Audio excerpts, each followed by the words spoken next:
আজ সকাল থেকে না, এই হচ্ছে ওই 11টার পর থেকে ঋষির পাপা বললো একটা ডকুমেন্টস মানে বের করার জন্য। আর আমি আলমারিতে রেখেছি, বাট এবার বার করতে গিয়ে আলমারির চাবি আর খুঁজে পাচ্ছি না। সেই সকাল থেকে খাওয়া দাওয়া 2-3 ঘন্টা ধরে মানে কাজের ফাঁকে ফাঁকে আলমারির চাবিটা খুঁজে পাচ্ছি না। এর আগেও একবার হারিয়েছিল, কিন্তু মানে ওই 1-2 দিন পরে পেয়ে গেছি, বাট এবারে আর পাচ্ছি না। একটা টেনশনের ব্যাপার, কারণ ওর ভেতরে সব কিছু আছে, সব কিছু বলতে না, জামা কাপড়ও আছে, ডকুমেন্টসটা তো লাগবে। এবার তুই দেখেছিস চাবি? না। এবার এই হচ্ছে, এবার চাবি না পেলে চাবির লোককে ডাকতে হবে, না হলে তো এখন দেখা যাক।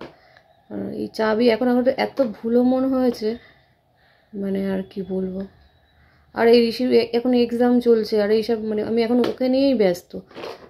আমি তো মানে তার ফাঁকে ফাঁকে খুঁজি কোথায় রেখেছি, মানে হারিয়ে ঠিক যায়নি, কোথাও একটা রেখে মনের ভুলে রেখেছি। এর আগেও আমার চাবি হারানোর অনেক রেকর্ড আছে, তো মানে চাবি আসলে অনেকগুলো, তো কোথায় কোনটা রাখি আগের বারে ওরকম 2 দিন পরে পেয়ে গেছি, চোখের সামনেই ছিল কিন্তু খুঁজে পাইনি, কিন্তু এবারে খুঁজেই পাচ্ছি না।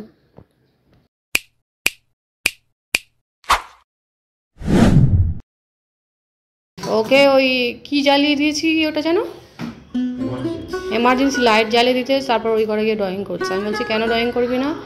বলছে আম্মা দাদুর ভূত আছে। বলে আম্মা দাদুর ভূত কেন? দাদুকে তুই যা সেবা করেছিস, দাদু ওপর থেকে তোকে আশীর্বাদ করবে, তুই দাদুর ভয় পাচ্ছিস? দাদু ওইটুকু বয়সে যা দাদুর জন্য করেছিস, তারপরে গিয়ে ওই ঘরে ড্রয়িং করছে, তুই দাদুকে ভয় পাচ্ছিস?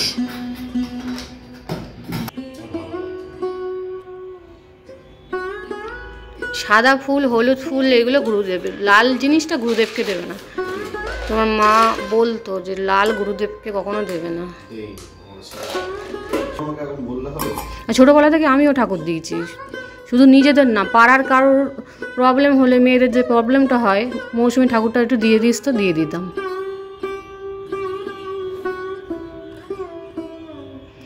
আজকে বজরংবলীর মন্ত্র বলবে না?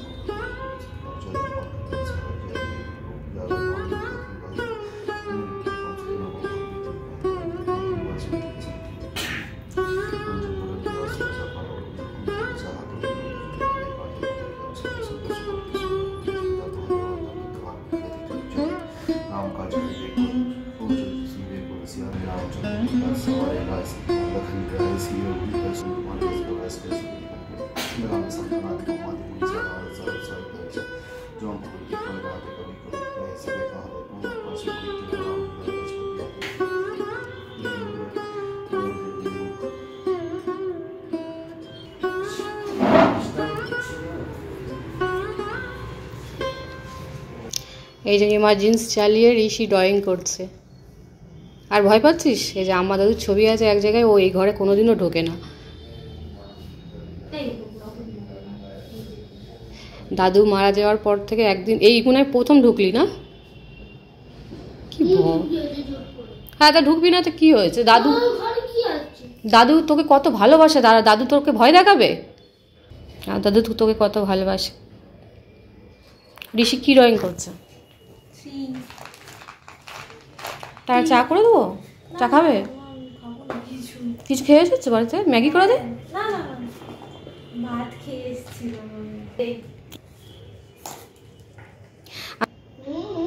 কি হচ্ছে? ওটা কি করছিস? একটুখানি চা করে দেই অল্প করে।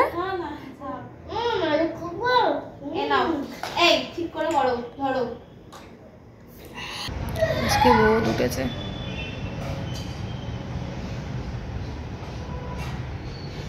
আমি আসলে কাস্তে কাস্তে আমার লাইফে কোনো কিছু একবারই পড়লাম তো সকালবেলা খেলে। আমি ভালোবাসি, তোমাকে পরিষ্কার করে রেখে দিয়েছি হয় না? বিয়ের আগে শুনেছিলাম তো একবার পড়েছি তোমার মোজার গন্ধে নাকি পৃথিবীর সারা লোক নাকি পালাতো। হ্যাঁ, তোমার লোকের স্বামীরা দেখি বউদের জামা কাপড় কাচতে, আর তোমাকে তো বলতে হয় না, আমি সব কিছু কেচে দিই। একবার পড়লাম, ওটাই কেচে দিই। হ্যাঁ, কোনো ঘামের গন্ধ ঘরের মধ্যে থাকবে না। যতই কষ্ট হোক, দেখেছো তো ঝড় বৃষ্টি তুফান, তাও আমি কোনো কাজের মানে করেনি। আর এই ব্লগটা হয়তো লাস্ট হবে, এখন 2-3 মাস পরে আবার ব্লগ যাবে, কারণ ঋষির পরীক্ষা। এই মুহূর্তে আমি খুব ব্যস্ত। ঋষিকে পড়ানো ছাড়া আর অন্য কোনো কাজ আমাকে কেউ যদি বলে, রান্না বান্নাও হবে না, সব হোটেল থেকে আনা হবে। এই গেঞ্জিটার উল্টো পরে নিলে না সোজা পড়লে? এখন বাজে প্রায় 3টে, ঋষির ড্রয়িং শেষ হয়ে গেছে। তো আজকে এক জায়গায় যাওয়ার আছে 5টার দিকে। 5টা কি তার আগে? 4টে কি 4:30? 4টের দিকে যাবো। আমি তোকে জিজ্ঞাসা করেছি তো। ফোনটা রাখ, ভাত খাবি, খেয়ে শুবি। খাবো না ভাত। কি বলছিস? ভাত খাবো না, খাওয়া গেছে না মাথা। হ্যাঁ, তা খাবো না। আমি খাবো না তো। আচ্ছা, আমি একটা কথা বলে নিই, দাঁড়া। তো একটা জায়গায় যাবো, বিশেষ জায়গা, এখন বলছি না, পরে বলবো, তাই তো? আর শরীরটা ভালো না, প্রায় 1 সপ্তাহ মতো রাতে ঘুম হচ্ছে না, আর ঠিকঠাক করে। যাই হোক, ঋষি নাড়া দিচ্ছে আর ক্যামেরাটাও নড়ছে। ওই যে ক্যামেরার সামনে আসলে মুখ বেঁকানো, তো এরকম দেখতে হলেই ভালো হতো, বল, হনুমানের মতো। হ্যাঁ, ভগবান ভালো করে দেখতে পাঠিয়ে দিয়েছে, ওটা হচ্ছে না। ঠিক আছে, এরকমই ভালো, ঠিক আছে। হনুমান তো দেখতে ভালো, আর ফালতু লাগছে একদম।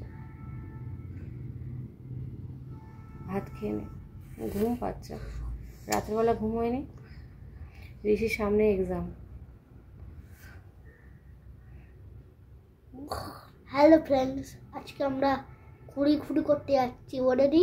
না বাবা, তাহলে আমি তোকে নিয়ে যাবো না, আর লাগছে বাবা, দাদা তোকে খেতে দিয়ে দে, দাঁড়া। আমরা এখন ঘুরতে যাবো। ঘুরতি? এইসব কথাবার্তা কিন্তু আমার ভালো লাগে না। ঠিক হয়ে যাবে, আমরা এখন ঘুরতে যাবো। নাকে হাত দিচ্ছিস কেন? হ্যাঁ, তাও ডান হাত, হাত ভালো করে ধুবি সাবান দিয়ে। আমরা এখন যাচ্ছি ঘুরতে। না, আমার ঋষি, আমার একটা যদি মেয়ে থাকতো, এদিকে একটা মেয়ে থাকতো, আর এদিকে একটা ছেলে থাকতো। কপাল খারাপ, অনেক ইচ্ছা ছিল আমার একটা ছেলে হবে, একটা মেয়ে, কিন্তু সবার কপালে কি আর সব শৌক হয়? তাই তো বাবা।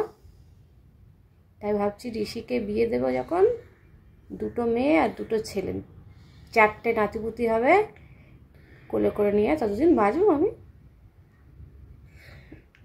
19 দিন 100 দিন বাঁচবো। আচ্ছা, ঠিক আছে। এ কি, এখন বাজে 5টা, ফাইনালি রেডি হয়ে গেছি, বেরোবো।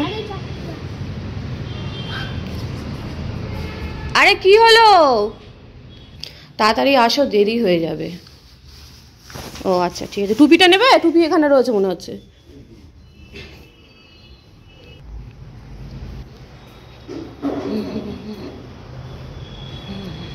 আজকে ঠান্ডা পড়েছে, ভালোই ঠান্ডা। দেখাচ্ছি, তাড়াহুড়ো করে দেখুন, মুখে শুধু জল দিয়ে দিয়েছি। ওরা অলরেডি হাফ রাস্তায় চলে এসছে, আর এর ঋষি খেলছে। যা, মান সম্মান আর থাকলো না। দাঁড়াও, তুই কেমন? এই যা, বেশি শর্ট। দারুণ হয়েছে, দারুণ, ফাটাফাটি। কিন্তু বলটা কোথায় গেল? বলটা পেলি না? ওখানেই থাক। ওই সোনা বাবা না, না ওরা আস্তে করে মারো দেখি, মারো দেখি। মারো। ওই বাবা, গুড শট, একদম সাব্বাস।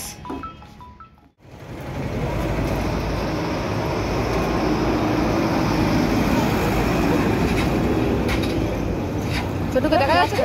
হ্যাঁ,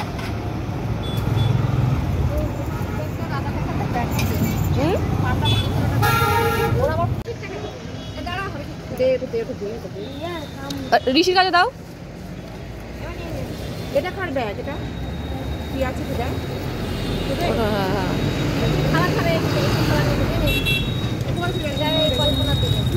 ব্যাগের মধ্যে নিয়ে নে পুরো।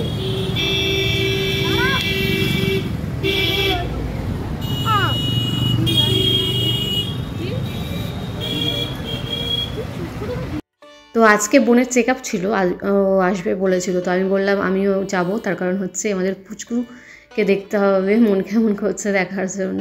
তো আমরা চলে যাচ্ছি, ওরাও চলে যাচ্ছে।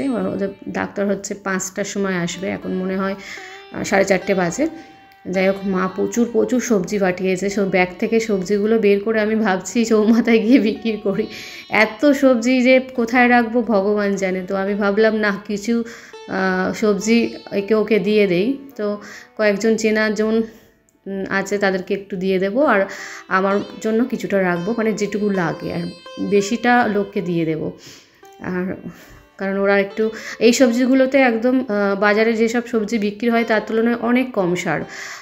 আর সিমগুলোতে তো সার দেওয়াই নেই, কারণ এগুলো যেহেতু বাড়িতেই চাষ করা হয়, তো সেই জন্য পালং শাক, বেগুন, ফুলকপি, বাঁধাকপি, লাউ, বরবটি, কড়াইশুঁটি, তারপরে সিম, অনেক কিছু দিয়েছে, অনেক কিছু। Tata friend.